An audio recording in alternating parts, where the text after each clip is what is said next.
주 안에 사랑하는 우리 하나님교회 성도 여러분, 그리고 오늘 헌신 예배를 드리시는 우리 여전대 회원 여러분, 오늘 출애굽기 2장의 말씀을 가만히 보면은 2장에서 두드러지게 많은 하나님의 일들을 수종드는 사람들이 나타납니다. 그 사람들의 특징이 무엇일까요? 여자들입니다. 여자들. 오늘 출애굽기 2장 말씀을 보면은 사실 남자들보다는 여인들이 훨씬 역사의 전면에서 많은 일들을 하고 있습니다. 오늘 2장 1절에 보면 레위 족속 중 한 사람이 가서 레위 여자에게 장가들었다라고 말합니다. 물론 원문에는 레위 족속 중 한 사람이라고 하는 것은 남자를 가리킵니다. 또 여자라고 하는 것은 딸이라는 말입니다. 그런데 우리말 성경에 보면은 한 사람이 가서 레위 여자에게 장가들었다.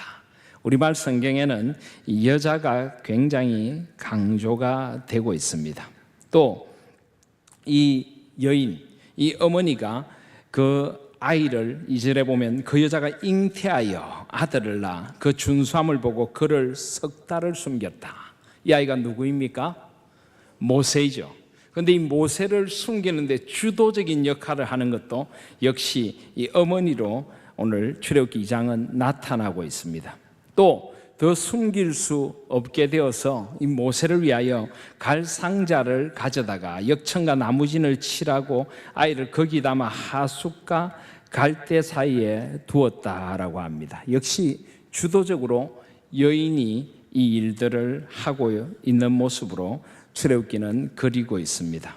자, 그런 후에 이제 4절에 또 다른 여인이 등장합니다. 그 누이가 어떻게 되는 것을 알려고 멀리 섰다. 그 누이는 누굽니까? 모세의 누나인 미리암입니다. 또 다른 여인이 주도적인 역할을 하게 됩니다. 또 5절에 보니까 또 다른 여인이 나옵니다. 누굽니까? 바로의 딸이 목욕하러 하수로 내려오고, 이 또 다른 한 여인이 또 어떤 중요한 역할을 맡아 내려옵니다. 혼자 내려오는 게 아니라 합창으로 내려옵니다. 시녀들은 하숫가에 걸릴 때 많은 여인들과 함께 옵니다. 그리고 갈대 사이 상자를 보고 시녀를 보내어 가져다가 열고 그 여인이 그 아이를 보니까 아이가 울고 있습니다. 그리고는 그 여인의 마음이 불쌍히 여기는 마음이 됩니다. 그래서 히브리 사람의 아이로다라고 하면서 바로의 딸이 서 있습니다. 근데 그때 바로 그 미리암이 다시 등장을 합니다. 그 누이가 바로의 딸에게 가서 히브리 여인 중에 유모를 불러다가 당신을 위하여 이 아이를 젖먹이게 하리까. 유모라는 어머니가 등장을 합니다. 8절에 바로의 딸이 그렇게 하라고 하니까 그 소녀가 가서 그 아이의 어머니, 모세의 어머니를 불러옵니다. 그리고 바로의 딸이 그에게 이 아이를 위하여 젖을 먹이라. 그리고 이 젖을 먹이면 내가 그 삭을 주리라. 그래서 그 여인이, 모세의 어머니가 아이를 데려다가 젖을 먹이고 아이가 자라며 바로의 딸에게 데려갑니다. 그래서 그 이름을 모세라, 건져내었다, 물에서 건져내었다 하여 모세라고 지었다라고 합니다. 살펴보신 것처럼 오늘 출애굽기 2장 1절에 10절에는 여인들이 역사의 전면에 등장하여서 하나님의 구원의 역사들을 이루어가는 것을 볼 수가 있습니다. 오늘 저희들은 이 여전대 연합회 헌신 예배를 드리며 교회 여성 사역의 비전에 대하여 나누고 있습니다. 오늘 말씀처럼 성경에는 여인들도 하나님의 구원의 역사에 주인공들로 등장하여서 많은 일들을 감당해 내고 있습니다. 우리가 흔히 세상의 역사 속에서는 뭔가 여인들이 좀 제외되고 소외되는 듯한 그런 느낌을 받습니다. 남성 위주의 사회, 남성 우월주의적인 그런 사회를 우리는 세상에서 많이 만나게 되는데 성경이 그리고 있는 세계는 결코 그렇지 않다는 것을 오늘 말씀 속에서도 우리가 볼 수가 있습니다. 그래서 오늘 말씀 속에서 나타난 것처럼 이 여성이 언약의 공동체, 신앙의 공동체에 얼마나 중요한 역할을 하는지 모릅니다. 오늘 이 출애굽기는 이스라엘 백성들이 애굽에서 430년의 세월을 지난 후에 새로운 출애굽의 역사를 열어가는 그 출애굽기 앞부분에 속하는데, 이 새로운 출애굽의 역사를 열어가는 데서 하나님께서 가장 귀하게 사용하는 사람들이 바로 여인들이라는 것입니다. 그리고 우리가 사사시대를 지나서 또 구약의 왕정시대를 열어갈 때, 이 사사시대를 마무리하고 왕정시대를 열어가기 위해서 하나님께서 쓰시는 선지자가 있죠. 누구입니까? 사무엘입니다. 그런데 사사기의 그 암흑을 딛고 사무엘상의 그 왕정시대를 열어가는 그 연결고리에 또 하나님께서 귀하게 쓰시는 한 여인이 등장합니다. 누굽니까? 한나입니다. 한나. 이처럼 하나님께서는 역사의 순간순간마다 여인들을 들어서 하나님의 새로운 역사를 펼쳐가는 것을 성경은 보여주고 있습니다. 그리고 역사의 한가운데 예수 그리스도가 오시는 그 자리에서도 하나님께서는 마리아라는 한 거룩한 여인을 들어서 하나님의 구원의 역사를 펼쳐나가는 그 일을 보여주고 계십니다. 그리고 우리가 지금 사순절의 기간을 지나는데, 이 사순절의 기간, 예수님의 그 고난의 십자가 밑을 지키고 있었던 사람들도 여인들이죠, 그죠? 남자들은 대부분 도망을 갑니다. 여인들은 끝까지 지키고 있습니다. 그리고 부활하신 주님을 처음 목도하고 두려움에 떨고 있는 제자들에게 달려가서 부활의 소식을 전한 것도 여인들입니다. 성경은 결코 여인을 차별하지 않습니다. 남자와 여자가 똑같이 구원의 역사에 하나님 앞에 귀하게 쓰임 받는다는 것을 성경은 우리에게 보여주고 있습니다. 그래서 저는 이런 의미에서 우리 신앙 공동체 속에 여성 사역의 비전들이 하나님께서 열어가시는 새로운 교회를 위하여 꼭 필요하다 하는 것을 먼저 성경의 전체적인 내용 속에서 말씀드릴 수가 있을 것 같습니다. 특별히 이 교회 여성사역의 비전, 또 여성의 역할에 대하여 가장 중심이 되는 말씀이 어떤 말씀일까요? 무엇보다 먼저 우리는 하나님의 창조의 역사를 우리의 모든 것의 시작, 기점으로 삼아야 합니다. 우리 창세기 1장을 한번 보실까요? 창세기 1장을 보시면은 1장 26절부터 하나님이 가라사대 우리의 형상을 따라 우리의 모양대로 우리가 사람을 만들고 그로 바다의 고기와 공중의 새와 육축과 온 땅과 땅에 기는 모든 것을 다스리게 하자 하시고, 하나님이 자기 형상 곧 하나님의 형상대로 사람을 창조하시되 남자와 여자를 창조하셨다. 그리고 28절에 보면 하나님이 그들에게 복을 주시며 그들에게 이르시되 생육하고 번성하여 땅에 충만하라. 땅을 정복하라. 바다의 고기와 공중의 새와 땅에 움직이는 모든 생물을 다스리라 하십니다. 그런데 이 사람을 창조하신 6일째 마지막 창조에서 두드러지게 보이는 특징 가운데 하나가 바로 한가운데 있는 27절입니다. 하나님께서 무엇보다 먼저 하나님의 형상대로 사람을 지으셨다는 것입니다. 그리고 하나님께서 형상대로 지으시되 하나님께서 사람을 남자와 여자로 창조하셨다. 여기서부터 교회 여성사역의 비전이 저는 시작되어야 된다고 생각합니다. 무슨 말이냐 하면 하나님께서는 남자와 여자를 똑같은 하나님의 형상으로 지으셨다는 것입니다. 누가 더 높은 존재도 없고 누가 더 낮은 존재도 없습니다. 똑같이 동등한 하나님의 형상으로 지어주셨다는 것입니다. 그리고 두 번째는 남자와 여자로 창조하셨다는 것입니다. 똑같은 하나님의 형상으로 지으시되 다른 역할을 하도록 다르게 지어주셨다는 것입니다. 그러니까 그 지위나 그 하나님 앞에서의 소중함에 있어서는 남자 여자가 전혀 차별이 없습니다. 똑같습니다. 그러나 그 역할에 있어서는 분명히 다르도록 남자와 여자로 창조해 주셨다. 이것이 우리가 굉장히 깊이 생각해야 할 하나님의 창조의 질서이고 창조의 섭리인 것입니다. 하나님께서는 남자 여자를 똑같이 대하십니다. 똑같이 하나님의 형상으로 소중한 존재로 지어주셨습니다. 그렇지만은 하나님께서 역사의 무대에서 남자 여자를 쓰시는 방식은 조금 다릅니다. 왜냐하면 남자 여자를 다른 존재로 지어주셨기 때문입니다. 그래서 진정 교회 여성사역의 비전의 출발점은 하나님께서 여성을 어떤 다른 존재로 지어주셨는가 하는 생각에서부터 출발할 수 있어야 합니다. 하나님께서 남자 여자를 다르게 지어주셨죠. 어떻게 다르게 지어주셨습니까? 여성의 특징이 무엇입니까? 여러 가지를 생각해 볼 수 있겠는데요, 하나님께서 창세기 2장에 보면은 남자 여자를 지으신 것을 좀 더 자세히 말씀하십니다. 그런데 창세기 2장 20절에 보시면 아담이 모든 육축과 공중의 새와 들의 모든 짐승에게 이름을 주니라. 아담이 돕는 배필이 없으므로. 아담이 돕는 배필이 없었다는 거예요. 그래서 하나님께서 아담을 위하여 돕는 배필을 만들어 주십니다. 그가 바로 여인입니다. 돕는 배필.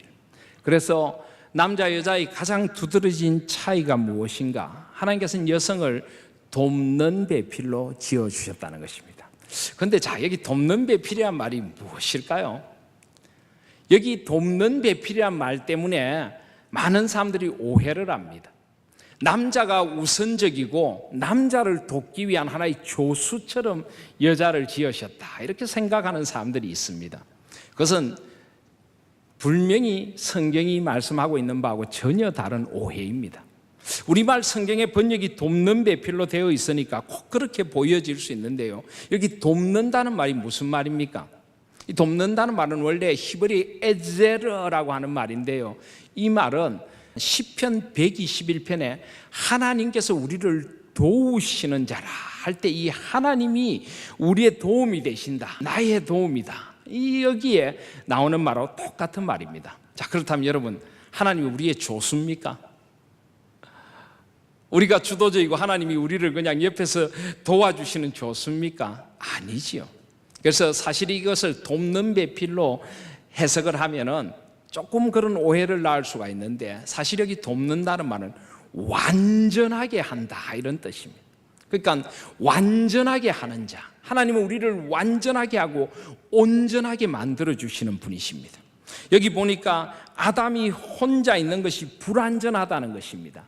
결코 남자 혼자 온전할 수가 없습니다. 그래서 남성의 특성을 두시고 그 남성이 가지지 못한 또 다른 특성을 둔 여자를 창조하셔서 서로를 완전하게 하기 위해서, 특별히 이 부부 간에 또 남자 여자가 만들어가는 세상의 완전한 조화를 위하여 지어주신 분이 여성이라는 것입니다. 그래서 여성이 없이는 결코 남성은 완성될 수가 없습니다. 물론 남성이 없이도 여성이 완성될 수가 없는 것이죠. 그래서 고린도전서 11장 11절에는 그러나 주 안에는 남자 없이 여자만 있지 않고 여자 없이 남자만 있지 아니하니라.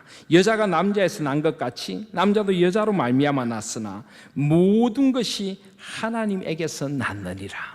결국 모든 것이 하나님에게서 났고 남자에게 여자가 필요하고 여자에게 남자가 필요하고 서로를 완전케 하는 존재로 하나님께서 지어주셨다. 이것이 바로 돕는 배필의 의미입니다. 자, 그렇다면 여성에게 하나님께서 주셔서 완전케 하신 부분이 어떤 부분이 있을까요?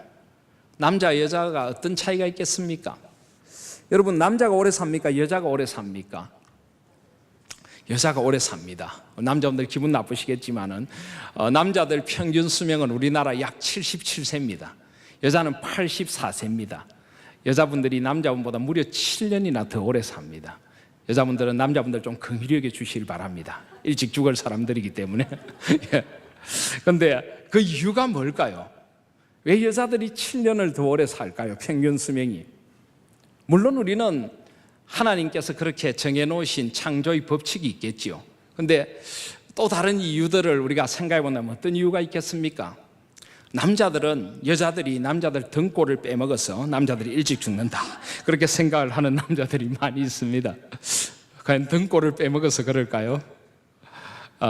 물론 여러 가지 이유가 있겠지만은 일반적으로 여성이 지닌 신체적인 특징이 남성보다 훨씬 오래 살도록 만든다고 보죠, 그죠? 남자들에게는 Y 염색체가 있고 여자들에게는 X 염색체가 있는데 이 X 염색체를 가진 사람들이 훨씬 존재가 면역력이 강하고 병을 빨리 이기고 호르몬의 원활한 그런 것들을 가지고 와서 오래 산다. 또 여성 호르몬, 뭐 예를 들어 에스트로겐이라든지 이런 것들이 뼈의 손실을 막고 심장병이 생길 위험을 줄인다든지 뭐 여러 가지 이유들이 있어서 의학적으로 여자들이 오래 산다. 뭐 이렇게 주장하는 학자들도 있습니다. 그런데 굉장히 중요한 또 다른 이유가 있는데요. 그것이 바로 심리적인 성향적인 그런 이유입니다. 여자들에 비해서 남자들이 훨씬 공격적입니다. 그러다 보니까 남자들이 이 공격적인 세상을 살다 보니까 조급하고 화를 잘 내고 아주 자신의 에너지를 그렇게 소모하면서 스스로 수명을 단축시킨다. 이렇게 보는 사람들도 많이 있습니다. 여자들은 남자들에 비해서 훨씬 감정의 컨트롤을 잘 해냅니다. 물론 남자들은 감정을 참기 위하여 울음을 참고 안으로 삼키는데 여자들은 표출하죠. 울죠, 그죠? 그리고 남자들보다 훨씬 말을 많이 합니다. 말을 통하여 이 스트레스들을 다 뿜어냅니다. 그래서 훨씬 오래 산다 이렇게 보는 사람들도 있습니다. 어쨌거나 분명한 것은 남자 여자가 다르다는 것입니다. 그래서 이 여자들이 가진 또 다른 특성이 여성의 수명을 오래 살도록 한다고 보는 사람들도 있습니다. 그것은 바로 여자들이 가진 긍휼의 마음입니다. 어머니 같은 사랑의 마음입니다. 공동체를 모아가는 그런 마음입니다. 이런 특성들이 여성을 훨씬 오래 살게 만든다. 또 이렇게 보는 학자들도 있습니다. 그런데 이런 것들은 세상의 이론일 수 있지만은 가만히 우리가 보면은 이런 것들 속에서 하나님께서 여성에게만 주신 특징들을 발견할 수가 있습니다. 그건 바로 하나님께서 창조의 질서에 의해서 여성에게 주신 특징들입니다. 이런 특징들이 바로 하나님께서 여성을 창조하신 이유이고 여성을 통하여 남성을 또 세상을 완전케 하고자 하시는 하나님의 뜻이라고 할 수가 있습니다. 바로 그것이 어머니의 모성애, 또 긍휼히 여기는 마음, 사람들을 감싸고 공동체를 모으는 마음, 또 사람들을 향하여 울고 연민의 정을 가지는 그런 마음들, 이런 것들이 여성에게 하나님께 주신 특징입니다. 그래서 이런 특징들을 통해서 하나님께서는 이 여성들이 공동체를 세워가는 사람들이 되기를 원하십니다. 여성들이 가진 따뜻한 마음으로 공동체를 세워가는 그런 사람들이 되기를 원하시는 것입니다. 또 여성들은 남성보다 조금 순수한 그런 마음을 가지고 있습니다. 아마 예수님의 부활을 먼저 목도한 것도 물론 하나님의 구원의 섭리에 따라 여성들이었지만은 그들이 그 순전한 믿음으로 그 부활의 믿음을 믿고 증거할 수 있도록 만들기 위해서일 것입니다. 또 그런 뜻도 있다고 합니다. 아무래도 여자들이 말을 잘하기 때문에 남자들은 봐도 별로 말로 옮길 줄 모르는데 여자들은 봤다면 그냥 말로 옮기니까 부활의 소식을 빨리 퍼지게 하려고 했다. 이런 말도 있긴 있습니다만은 어쨌든 여성들이 가진 그 어떤 순수한 믿음, 또 직관적인 그런 믿음, 이런 것들을 하나님께 쓰셨다고 할 수 있습니다. 그래서 하나님께서 여성들의 그런 특징들을 쓰기를 원하셔서 하나님께서 남자 여자로 창조하시고 그런 특징을 통하여 가정을 이루어가고 자녀들을 길러내도록 만드신다는 것입니다.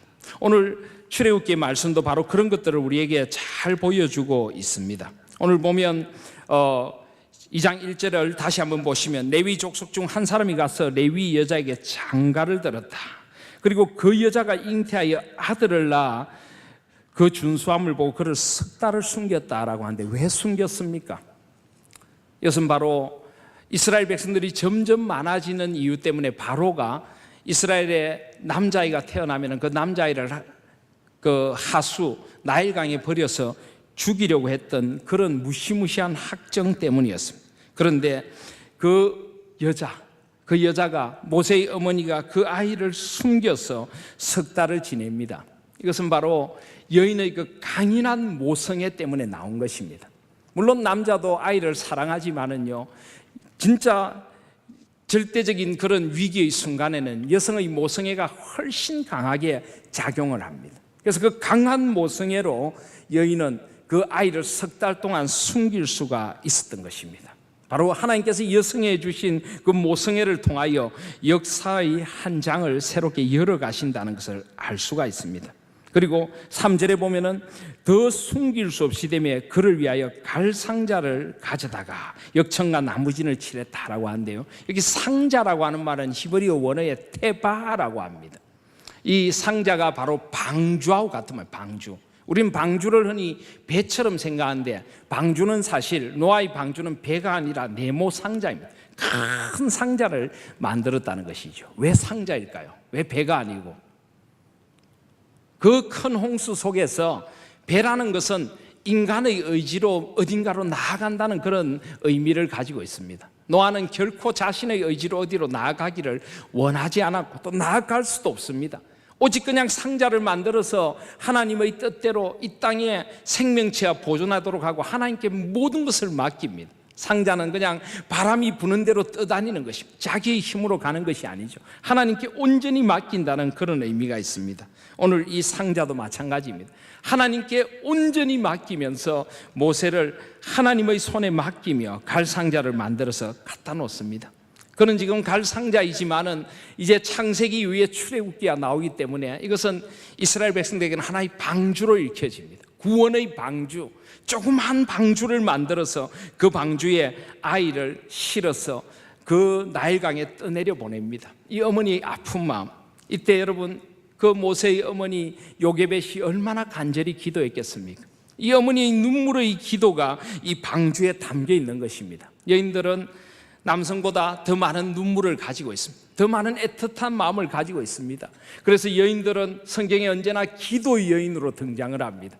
간절한 요게벳의 기도가 이 갈상자에 함께 담겨 있었을 것입니다. 그리고 그의 기도를 담아 하나님의 손에 모세를 맡겨드립니다.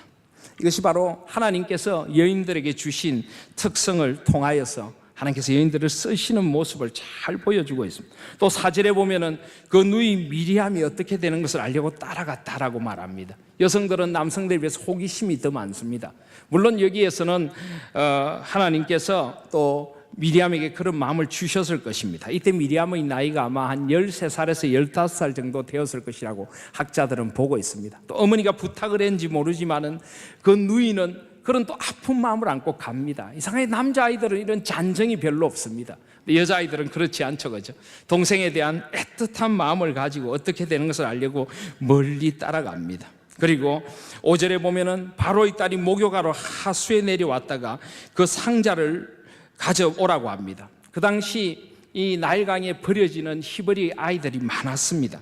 그 아이 중에 하나로 생각할 수도 있습니다. 그런데 6절에 보면은 그 아이를 보는 순간 아이가 울었다라고 합니다. 아이가 팍 우니까 이 바로의 딸이 여인으로서 본능적인 모성애가 작동한 것입니다. 아이에 대한 불쌍함이 생긴 것입니다. 그래서 참 이것이 절묘합니다. 하나님께서 모세를 울리신 건지 모릅니다. 잔잔한 나일강에 떠내려가면서 코를 골고 아이가 잘 수도 있었는데 왜 하필 이때 울었을까요? 그래서 어떤 그 유대인의 주석가는 천사가 모세의 허벅지를 이 순간 꼬집었다 이렇게 이야기하는 사람도 있습니다. 성경이 말씀하고 있지 않지만은 어쨌든 하나님의 타이밍은 너무나 절묘합니다. 하필 이 순간 하나님께서 모세를 울도록 하십니다. 역사의 주관자이시고 인생의 주관자이신 하나님께서 울게 하십니다. 그래서 그 바로의 딸의 마음에 그 모성애를 작동하도록 합니다. 여성이니까 가능한 것입니다. 그래서 그 여성으로서의 그 마음을 하나님께서 사용하셔서 바로의 딸인데도 오히려 그 바로의 학정에서 이스라엘 사람들을 구원할 그 구원의 방주를 예비하는 그런 아이를 기르도록 하는 참 아주 절묘한 그런 일들을 하나님께서 일으켜가고 계시는 것입니다. 그리고 여기 보면 이제 그 미리암이 가서 이 아이를 위하여 젖먹일 유모를 데려오리까 그래서 이 아이에게 젖을 물리도록 합니다. 여러분 참 이것도 절묘하죠, 그죠? 하나님께서 정말 반전을 일으키십니다. 오늘 여기 보면은 젖을 먹이라 내가 그 싹을 주리라.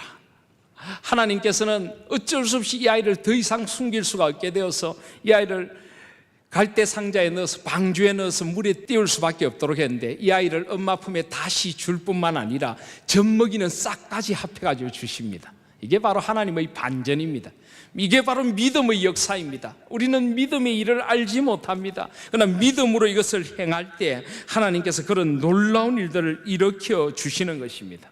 바로 그래서 히브리서 11장은 이것을 보고 믿음의 역사임을 증거하고 있습니다. 믿음으로 모세의 부모는 이런 일들을 행했다고 히브리서 11장 믿음장은 우리에게 증거하고 있는 것입니다. 이런 놀라운 믿음의 역사들이 일어나게 되었던 것입니다. 여러분 여기 보면 데려다가 젖을 먹였다라고 하는데 젖을 언제까지 물렸을까요?